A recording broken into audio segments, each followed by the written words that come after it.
Work done during isothermal expansion of the gas.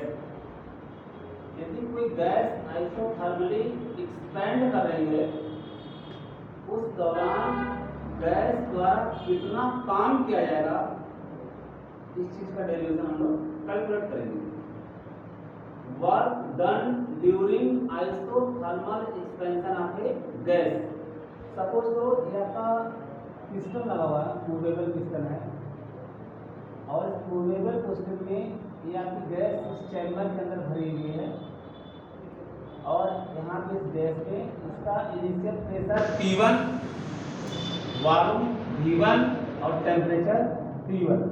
P1, V1 and T1 ये initial temperature pressure है, volume है।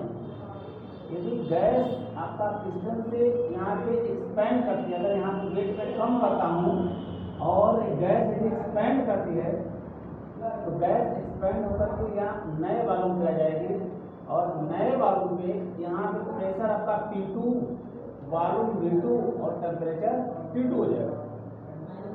तो gas हमारी expand करके प्रेशर P1, वॉल्यूम V1 और temperature T1 से प्रेशर P2, वॉल्यूम V2 और temperature T2 पे एक्सपेंड कर रही है। इस दौरान गैस द्वारा काम किया जा रहा है, क्योंकि गैस जब एक्सपेंड करेगी तो गैस द्वारा किया जा रहा है, काम किया जा रहा है, means work done by the gas. Work done यदि बाय द गैस होती है, उस केस में हम लोग वर्क डन नेगेटिव लेते हैं, और work done on the gas then work done will be positive. Here work done by the gas then W equal to minus PdV। Volume क्या था, वॉल्यूम V1 से वॉल्यूम V2 का, यह तो minus sign दिखाता है। गैस हमारी expand कर रही है, और एक्सपेंशन के through work done by the gas, work done by the gas, so here the negative sign will be created, means W equal to minus volume V1 to V2 P into dV। ये integrate किया जा रहा है। Integrate means छोटे छोटे part को लेकर के वॉल्यूम V1 से वॉल्यूम V2 तक हम लोग कितना एक्सपेंशन होगा और इस दौरान कितना काम होगा, उसको हम लोग कैलकुलेट करेंगे। तो W equal to minus V1 to V2 P into dV, ये आपका इक्वेशन नंबर 1। अब यहाँ पे यदि हम लोग आइडियल गैस यूज करते हैं, तो हम ideal gas equation for young moles, ideal gas equation होगी, तो उसका इक्वेशन क्या है, PV equal to nRT, where P is your pressure, V is your volume, N equal to number of moles of gases, R means आपका gas constant, T means temperature, then P will be nRT upon V, nRT upon V। अब इस P की value ले जाके put कर देना number 1 में। Equation number 1 में answer value of P in equation number 1 we get क्या करते हैं, W equal to minus V1 to V2 और P की जगह nRT upon V into dV। अब देखिए यहाँ पे जो इंटीग्रेशन का सिंबल है, integrating with respect to dV, तो dV केवल V को रीड करेगा, बाकी उसके लिए सब कांस्टेंट हो जाएंगे। dV केवल V को रीड करेगा, dt केवल T को रीड करेगा, dx केवल x को रीड करेगा, dy केवल y को रीड करेगा, dm केवल m को रीड करेगा, बाकी उसके लिए जितने भी टर्म है are are the constant. W equal to minus V1 to V2 nRT upon V into dV equal to minus nRT, यहाँ पे बाहर हो जाएगा, nRT बाहर हो जाएगा, क्योंकि यहाँ dV केवल V को रीड करेगा, n को बाहर करेगा, r को बाहर करेगा और t को बाहर करेगा, माइनस nRT आपका बाहर हो जाएगा, और lower limit V1 to upper limit V2, और यहाँ पे बचेगा आपका 1 upon V into dV। This is your equation number 2। Very important, integration का जो रूल होता है, क्या होता है formula, we know that 1 upon V dV, integrating 1 upon V dV equal to ln V। ln V means natural logarithm, ln V means natural logarithm अगर यहाँ पे T रहे और यहाँ पे dt रहे तो ln T, यहाँ पे U रहे यहाँ पे du रहे तो ln U, मतलब जो भी टर्म यूज होंगे वो टर्म आपका यहाँ पे आ जाने वाला है।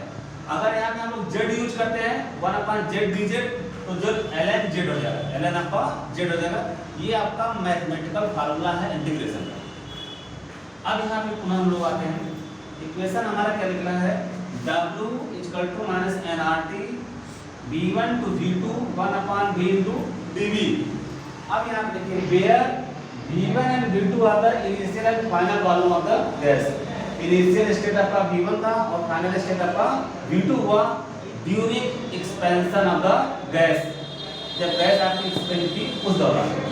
w = nRT, nRT आपका आइडेंटिटी रहेगा, इस nRT को मैंने वैसे ही ले लिया 1/v dv, 1/v आपका क्या हो जाएगा, ln v हो जाएगा, ln v। उसके बाद स्क्वायर ब्रैकेट लगाते हैं और स्क्वायर ब्रैकेट में लोअर लिमिट और this is your upper limit, upper limit minus lower limit, ये फार्मूला है। अब यहाँ v की जगह पहले एक बार हम v2 रखेंगे, फिर माइनस v की जगह हम लोग रखेंगे v1, तो w = -nRT ln v2 ln v1, ln v2 ln v1।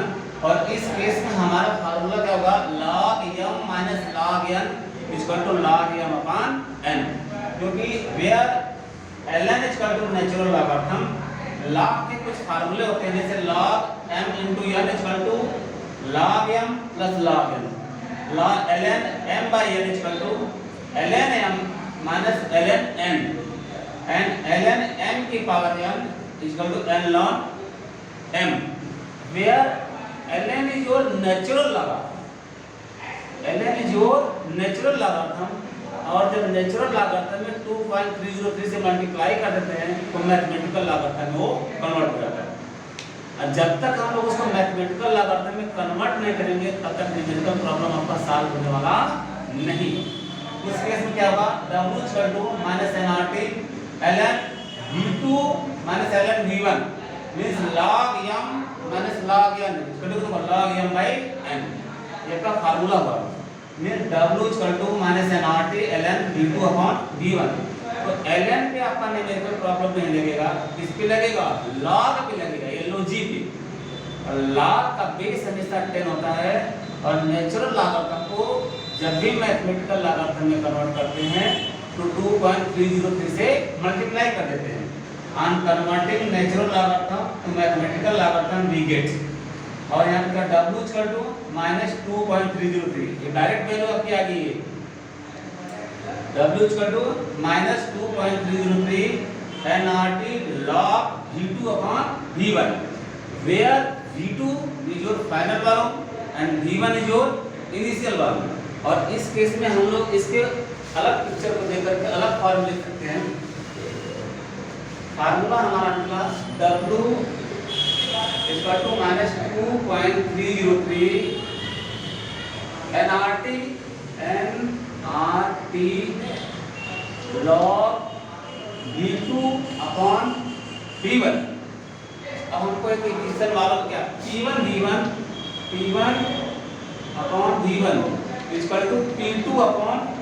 p2/v2 या p1/v1 = p2/v2, ये भी हो सकता है, या v2/v1 =